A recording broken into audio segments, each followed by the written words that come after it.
Mimi sina sauti katika hii Kenya. Hello. Customer, habari? Nywele yake natafuta, sio kama natafuta braids. Sasa mimi nakwambia ona. Easy. Umeona ukiweka tu hivi tu. Wewe na nani Beyonce atakuwa hadi anakuonea wivu. Wewe unatoka si ndio? Hizi kwanza hii. Ona vile mnaendana. Guy. Sasa hii unatoka huko. Sasa ndio maana nakwambia you have come to the right place. Yani hivi ndio unafanya kwa shop, si ndio? Ndio maana unataka kuwa peke yako. Allah.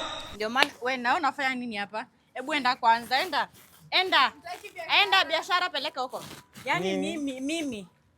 Sasa kuambia mtu anakaa smart ni mbaya. Kuna gati ya kumwambia mbele yangu tena. Na kama singekuwa, ungekuwa unamfanyia nini? Sasa ndio maana mimi nakwambia for the past 1 week, si ndio? Mimi ndio nimekuwa na spend time kwa shop every day. Profit yenye nimemake ni 3 times yenye umemake na 3 months yenye umewaka hapa. Lakini wewe unawasifia sana hapa na haifai hivyo. Kama anataka atanunua si lazima umwambie hivyo. Sawa, wewe enda ubaki kwa jikoni, mimi nitakuwa nakaa hapa kwa biashara. Na pesa enda ubaki kwa jikoni. Usiongeleshe wasichana hivyo lakini. Wewe umeleta nini? Wewe Supokot.